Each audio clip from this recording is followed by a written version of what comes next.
I want to welcome John Baines. He is the founder and managing partner of Insight Partners LLC, a management consulting firm based in the metro Cincinnati area, serving regional and global manufacturers in the area of strategic planning, sales development, strategies, and workforce automation consulting. He is a Vistage Master Chair, leading 6 peer advisory groups representing over 60 companies in the Cincinnati metro area, serving their CEOs, key executives, and emerging leaders. He also serves on the advisory board of several privately owned companies. John, welcome to Leaders and Legacies. That's great. So that's really interesting. A great background. First off, we have some people listening that probably don't know what Vistage is. Mm-hmm. And so before we just jump in and assume everybody knows what Vistage is, how would you describe Vistage? Well, it's not unusual to not know what Vistage is. It's hard to believe when there's something like 30,000 members globally, but it's still a sort of unknown commodity. Vistage is a peer group. It started as a CEO peer group and evolved into different layers of leadership within an organization. And most Vistage groups are, I would say, roughly 14, 16 people. They meet once a month, hosted by a member, and facilitated by someone like myself as a chair. We bring speakers in from outside, from national sources, so really high impact speakers who deliver very engaged workshops. But the magic of Vistage is really the peer interaction. Certainly many people know this looks like a round table. That's not what it is. It's actually deeper than that. The members are bringing the content, they're bringing their issues and opportunities. And then I facilitate a discussion around that using our issue processing model. So it's mostly about questions. As you can imagine, CEOs are trained to deliver answers, so they're very eager to solve problems. But oftentimes we solve the wrong problems. We don't really understand what the root problem is.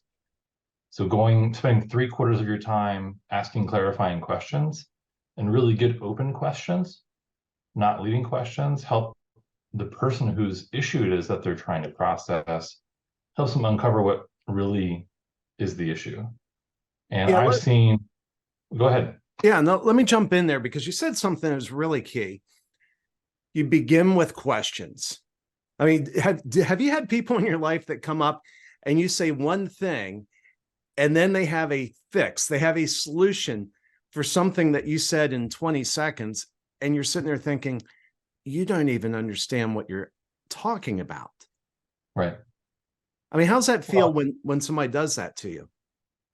Well, we talk about the 3 levels of listening. That first level is distracted and it's very selfish. If you ask me a question, I'm turning that into how does this impact me, and how do I want to either give you an answer or tell you about my example of how that happened to me in my past life. So for you as the person looking for help, you're going to feel kind of alone in that sort of interaction. It's almost transactional. So getting that next level where you're actually getting good questions, understand what the problem is, that's wonderful. But even better is when people listen and can sense emotion, sense what's not being said, and then ask questions that help the person looking for that hear the same question for themselves. It's incredibly impactful. And oftentimes, the person who is asking the question or seeking the help is the one who knows the best solution. They just can't see it. Yeah. Well, and just so everybody knows, I'm in Vistage. I've been in Vistage 5 or 6 years now. And the process you're talking about, I found to be a very powerful process. But occasionally I see it break. And 100% of the time, when it breaks, it's when people start offering solutions. They deviate from the process and they start offering solutions. Can you walk us through that process? What is it and why are the individual elements there? Because I think it's something valuable, whether you're in Vistage or not. I think this is something that people could put to work and add value to anything they do. I totally agree. And by the way, I was a member of Vistage before, and we didn't really follow this process of the way it's set up. So when I went to chair training to learn how to be a chair, I was sitting next to a former member. He was from Canada, becoming a chair in Canada. And we looked at each other saying, did you do this with your group? And he's like, no, but this is so powerful. And it's powerful because it's simple. So the elements are very simple. There's sort of an introductory. The question when you're asking for help is always framed in how do I, whatever that is, very, very short, very sweet. And the how do I is important because it's the me that's in the room. It's not how does my team, how do I get, how does this guy get better? Those people are not in the room. So we can't help that person. So it has to be an individual, a personal, first person question. And then we ask, why is this important? What's the significance behind this? So what is the cost? What is the cost of not doing it? Something like that. And then finally we ask, what have you already done? So if we know what you already attempted to do, we're not going to sort of ask questions about that, or maybe we'll understand why hasn't that delivered results, but we don't want to repeat what you've already done. Sort of gets this accelerated through. And then I will occasionally ask, what are you looking for from the group? Most times people obviously just want help, they want an answer, but sometimes that question reveals further insights. So those 4 questions, those 3 to 4 questions, normally take about 3 minutes, 4 minutes. It's not a long time. We don't need a lot of background to be able to start helping. And then we get into clarifying questions. So now the members around the table are asking this person how and what questions ideally, but seeking to understand more, try and understand what this is really about. And as we go through that process, when the group does this well, the questions will kind of feed on each other. The answer will reveal something that we didn't expect the person to say. So we'll ask kind of a follow-up question to that and go a little bit deeper. And then as we get to this point where I feel as the chair that we've sort of answered all the questions, I'll stop that section and I'll ask the person to restate their how do I if they think they have, is the question they're still asking the group the same question? Or has it evolved or has it transformed? How often Most do you times, see that the question, they realize that they were asking the wrong question originally, and that after this process, they realize they really have a different question? almost always there's a change in the question. And most times it's a refinement of that question. So it's just a little bit clearer or really directed at the right source of the issue or source of the solution. But I have also seen transformations. So I remember one time the person was talking about an underperforming executive on their team.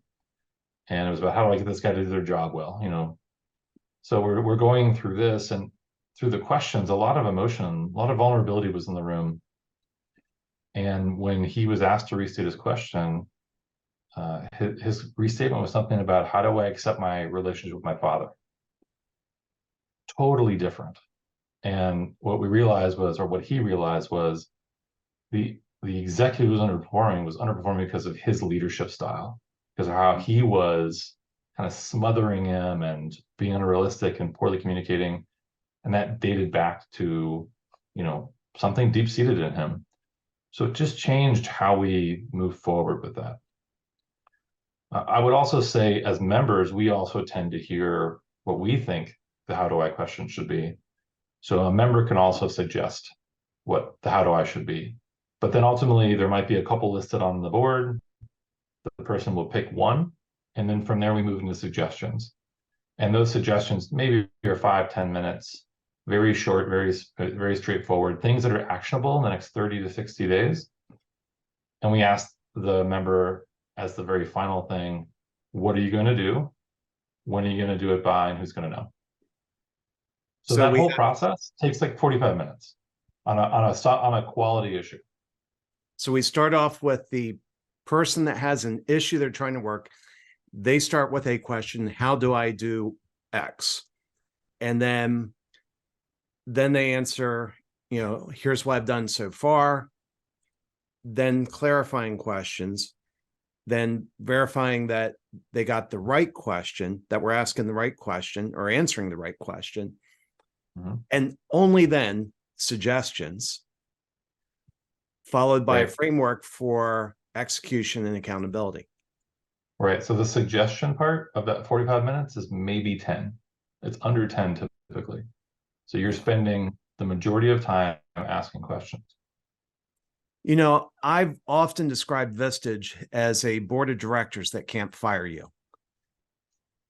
And it's, you know, I think, you know, we were talking earlier in the green room, we were talking about how a lot of CEOs, a lot of business leaders feel alone. You know, they're in a position where, for whatever reason, there's a limited number of people that they can talk to and bounce off ideas. Maybe there's something that would be inappropriate for them to talk to their employees about. Maybe it's, you know, something else. Maybe they're just they're in the early stages. And I think what you're describing is an environment where you can go in, and it does have, what I would say is the true purpose of a board of directors, that experienced people that can advise you and help you make better decisions and help you work through issues. With the added benefit, they can't fire you. Well, you can fire a member. I mean, if you're not behaving to the culture and the core values of the group, we can hold you accountable for that. But you're right. That's I think what people don't realize in leadership is, you know, most of the books that we read are about these great individuals. There's sort of a cult of personality around the person, and they have this godlike wisdom. So that's our expectation of what great leadership is. And that's really hard to do in a vacuum. Yeah. And what you talked about, like, as leaders, most of our issues are either people, time, or money. And the people we tend to have the most challenges with are those on our team, trying to get them to be the best versions of themselves, be themselves. So if you're struggling on how to find the right solution for that, you really can't talk to your leadership team about that, because that's an individual issue. And if you were to pair with someone on that team and talk about that person, and do you see this, that's very harmful to team accountability and performance. So you just can't go there. And if you have a board, you don't really want to talk to your board about some of these challenges, because you don't want to appear inept or, you know, incompetent. You need to display like you're in charge, like, you know, leave me alone so I can do the right things that I believe are the right things. So you're left in between this no man's land of, how do I do this? So by being around other CEOs or other like peers, depending on your group, what you realize is we're all in this situation. And even though this person may work for a construction company, this person may work for Consumer Insights, this person may work advanced manufacturing, it doesn't really matter what you do as a business. These challenges are universal. But we see that we have that, and by embracing vulnerability, it helps us understand what is it that we're really incapable of doing, and why are we incapable of doing that? Because at the end of the day, I don't really feel like the suggestions the members bring are the things that really move that person forward. It's what the member hears from the questions and their answers that has unlocked the solution that's really impactful for them. You know, I can say that's 100% true when I'm working with clients. The biggest changes that we get are based off the questions we ask them and the answers they come up with themselves. Yeah. That's it. If you really want to see somebody's behavior change, don't tell them what to do. Ask the right questions. Right. If you're going to tell them what to do, chances are they've already sort of thought about that. So why aren't they doing that? Because they haven't personalized it. They haven't embraced it. When you ask questions and they're answering them, you're imprinting their brain with what those answers are. So it's made it theirs. It's made it personal. And if you've ever led people through change, forcing people through it is never a great method. So in a room full of CEOs who are really smart people, really successful people,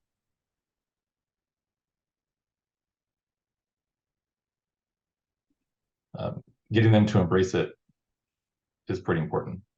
Yeah. There's a friend of mine, an author, a guy named Roy H. Williams here in Austin, wrote a book called Pendulum that talks about how we go through 80-year cycles. There's a book that preceded his called The Fourth Turning. But Roy took a different approach on that. And, he talks about how we move through 40 years of a me cycle, followed by 40 years of a we cycle. And I'm going to connect this to what you were saying about authenticity. I'm reading Lee Iacocca's autobiography, and obviously he was a powerful and dynamic leader. But as I'm reading the book, I'm like, Lee, did you ever make a mistake? You're listing all the mistakes everybody else made, but you seem to be perfect. How did you accomplish that? Yeah. But he was an executive at the apex of the me cycle, which is the celebration of the leader, the godlike status of the leader. And we're in a different phase now. We're in a phase of vulnerability. You said vulnerability. What does today's leader look like from your perspective? Wow, that's a really great question. I'm not sure I have an equally great answer, but what I will say is it has to be authentic, first of all. If the person cannot be themselves and be a leader, that is an exhausting exercise. So you have to be able to be as much of yourself as you're capable of sharing. And if you can also then embrace vulnerability and embrace the things you are afraid of sharing, that makes you even more powerful as a leader in today's society. When you're talking about, I'm Gen X, my parents are boomers. There was this notion of authority and status that sort of directed, and there were rules to follow, and we sort of accepted that, even if we were rebellious against it. Deep down, we sort of accepted that. When you're getting into newer generations, everything is questioned, and it's okay. I think that's actually perfectly fine. If the answer is around purpose and the why behind what we're doing, there's something that we can rally around, then I think we can talk about the sort of lanes and limits to asking questions and challenging that authority. So you have to be able to let people in and see who you are. And that's why, like in my Vistage groups, yes, it's a business organization, but I really talk about that we are working on us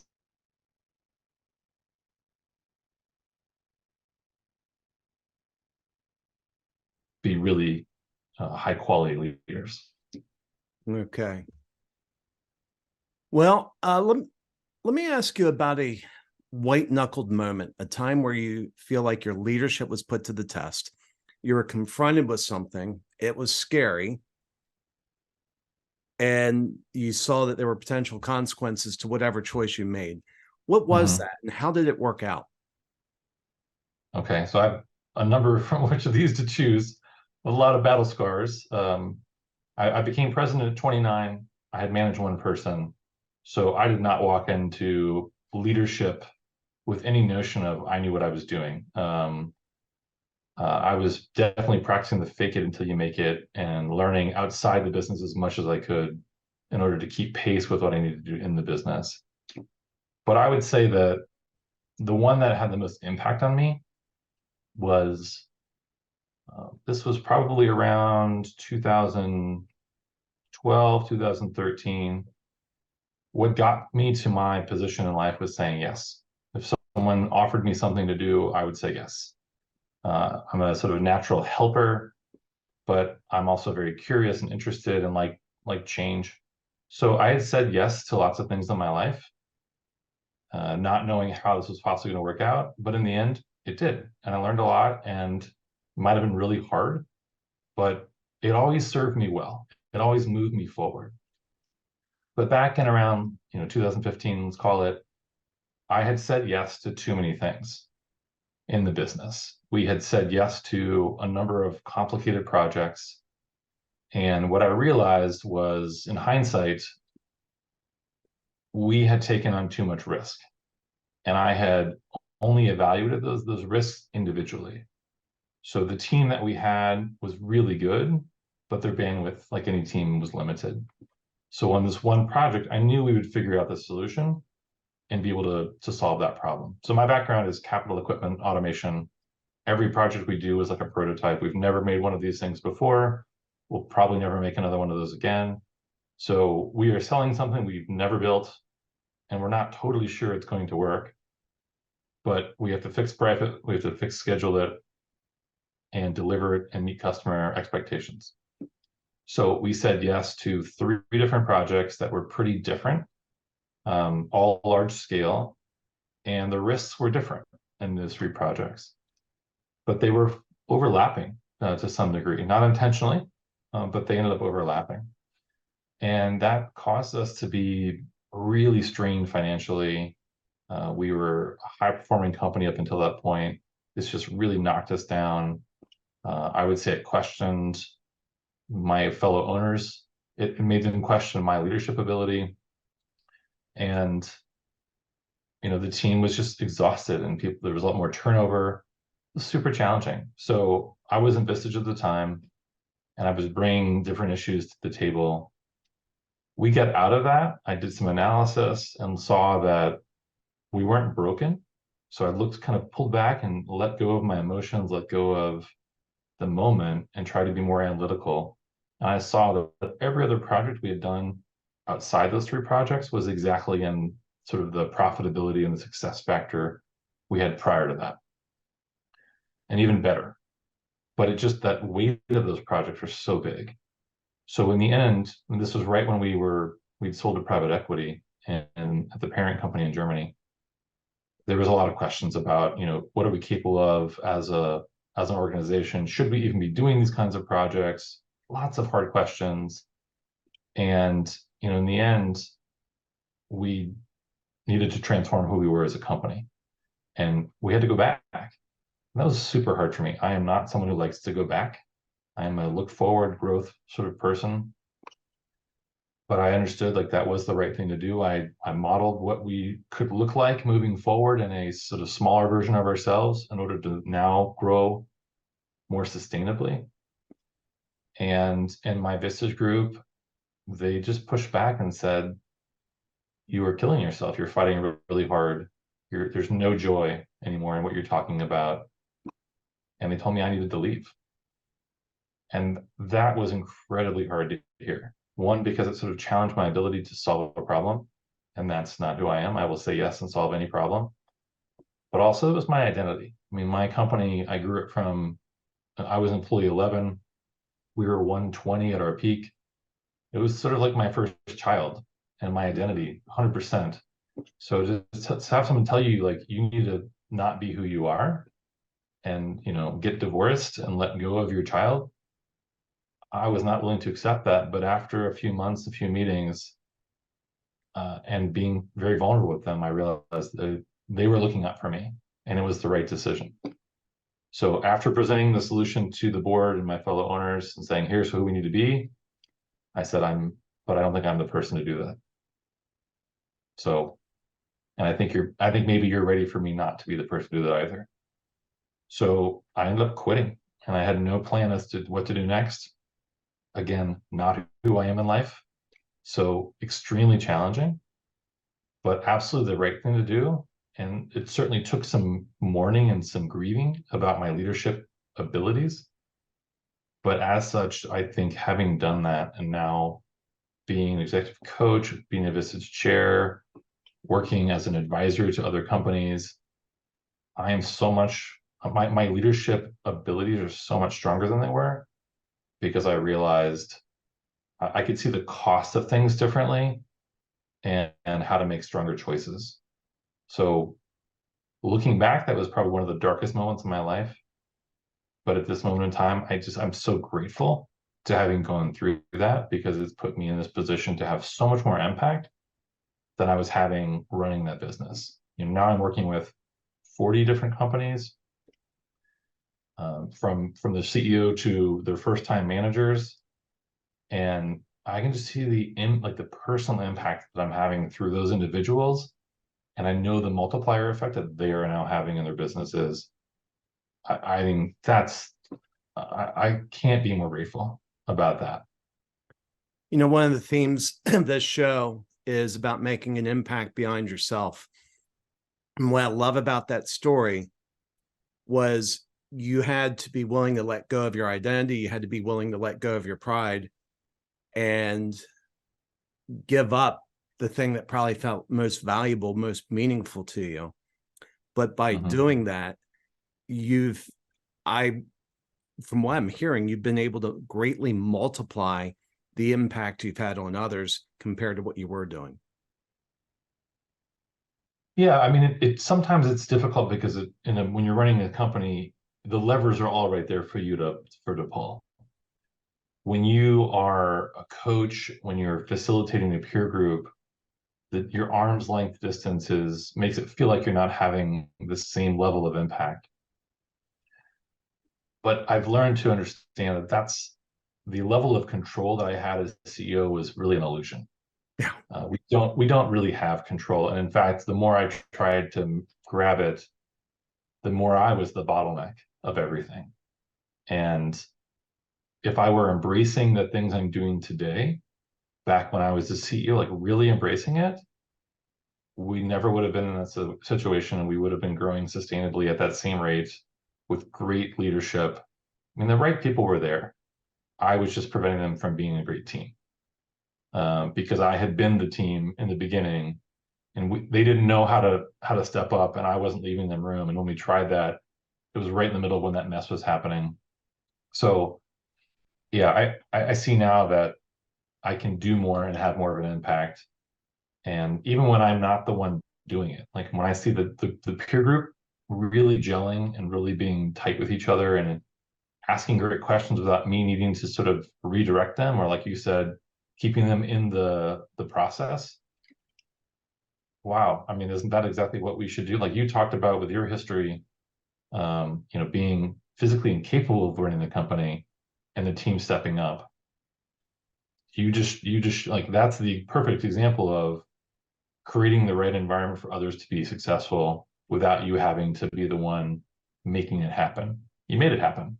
And that's what I feel like I'm trying to do as well, on a constant basis. And I can tell you, and to this day, I get choked up when I think about that.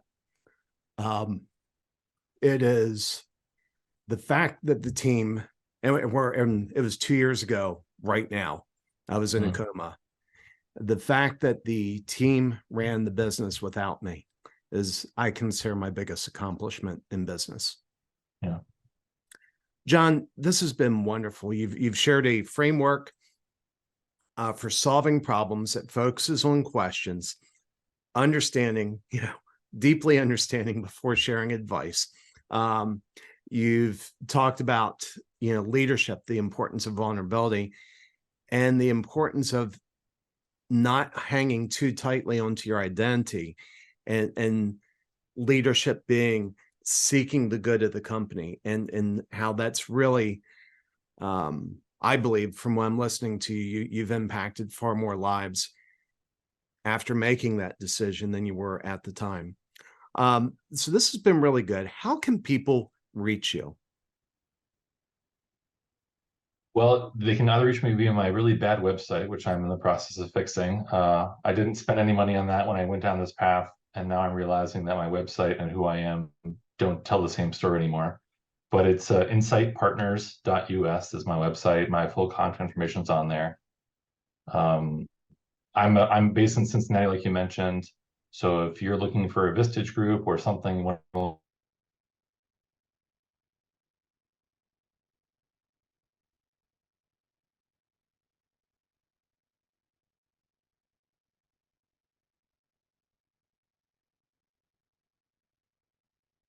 Okay, we've got some dead air here. I think maybe the internet connection got cut. So I'm going to go ahead and wrap up. I think where John was going, Insight Partners is where you reach him. He is the type of leader that we really want to celebrate, and that's the type of people that we're trying to celebrate on Leaders and Legacies. And one of the things he told me in the green room before we started was that whether or not it's his Vistage group, because Vistage is very regional, Vistage is all over the place. Whether it's, if you're not in Cincinnati, he'd love to see you in a Vistage group, not because that benefits him, but because that benefits you. And that is the trait of a leader. And so, sorry, I think we had an internet connection with John. Unfortunately, he had to drop off, but I want to thank John for being on Leaders and Legacies. John, as you're listening out there, thank you.